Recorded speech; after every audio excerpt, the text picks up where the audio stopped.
Welcome! Today, we're decoding the anatomy of an absolute market leader. We're looking at Sunsilk's massive success in the Indian hair care market. This explainer is going to break down a powerful strategic case study of how a brand doesn't just enter a market, but absolutely dominates it. Whether you're a marketing professional, a business student, or honestly just someone trying to figure out which of the 50 bottles in the shower actually works, you are going to love the mechanics behind this one. Okay, let's dive right into this.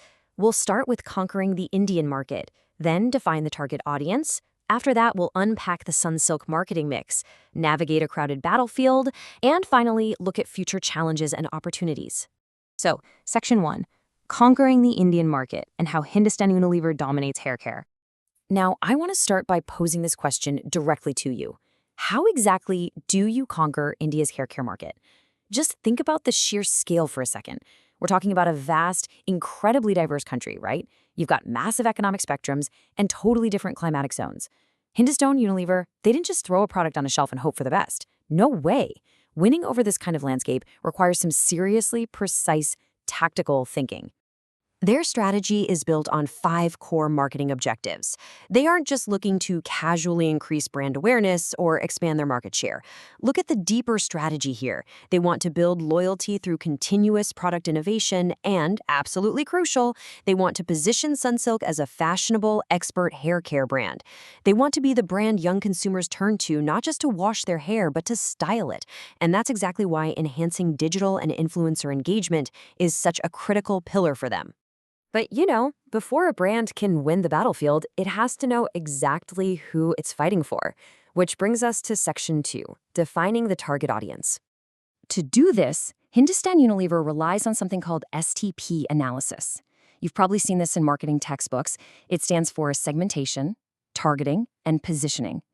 But Sunsilk doesn't just use this as some theoretical framework. They use it as a highly precise targeting mechanism in the real world to carve out their perfect customer profile. Now, what's really interesting about this slide is how laser-focused this demographic breakdown is. Geographically, sure, they're targeting urban and semi-urban markets while growing that rural presence. But demographically and behaviorally, they are zeroing in on women aged 15 to 35. We're talking teenagers, college students, and young working professionals in the middle to upper middle income brackets. These are fashion-conscious, beauty enthusiasts actively looking for solutions to highly specific behavioral triggers, things like hair fall, dandruff, frizz, dryness, and damage. And that brings us to their official positioning statement, a stylish, expert hair care brand offering customized solutions for every hair type and helping women express confidence through beautiful hair. Notice the language here, confidence, stylish, expert. They're connecting directly to their young demographic's deep desire to feel confident and fashionable, all while reassuring them that this style is backed by global hair experts and credible formulations. So they know exactly who they want. But how do they actually reach them? Let's move to Section 3, the Sunsilk marketing mix, the real engine of their growth. Here we're looking at the classic 4 Ps: product, price, place, and promotion. Let's look at price first, because they execute a masterful balancing act here. On one hand, you have affordable premium pricing. These are your larger bottles, your hair masks, and serums, catering to the urban consumer with disposable income. But on the exact opposite side, you have massive rural penetration driven by low-cost sachets. They brilliantly capture both ends of the economic spectrum, making sure that literally anyone can afford to buy into the Sunsilk brand. And what exactly are they buying? Well, the product portfolio here is incredibly broad. Sunsilk doesn't just sell shampoo. They sell conditioners, hair masks, serums, leave-in creams, the whole shebang. More importantly, they offer highly specific variants like Black Shine, Thick and Long, and Perfect Straight. So whether you're fighting frizz or chasing volume, their huge variety and attractive packaging directly answers those customized needs we just talked about. Of course, a great product doesn't really matter if you can't actually buy it, right? Sunsilk's secret weapon for distribution is its parent company. Hindustan Unilever's massive retail network ensures that Sunsilk is quite literally everywhere.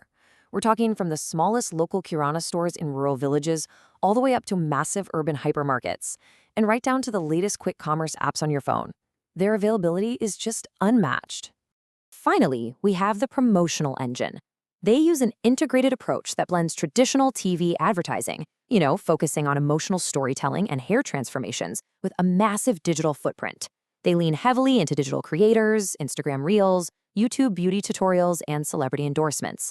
They know for a fact their 15 to 35-year-old demographic lives on their phones, so they flood those platforms with youth-focused messaging and styling tips. It's a textbook omni-channel approach. They're meeting their audience exactly where they live. But hey, it's not all easy wins. That brings us to Section 4, navigating a crowded battlefield. Because despite this incredible marketing engine, Sunsilk is operating in a fiercely competitive war zone. Let's look at this SWOT analysis. So the crucial point here is contrasting their immense strengths with their vulnerabilities. Yes, their strengths are massive. Unbelievable brand recognition, the backing of HUL, and that unstoppable distribution network. But look at the weaknesses. They rely heavily on promotional campaigns. And honestly, they have a very similar positioning to competing brands in some categories. Opportunities? Sure. Premium haircare and e-commerce are huge right now. But the threats looming right below that, like brutal price wars and the rise of Ayurvedic brands, are very, very real.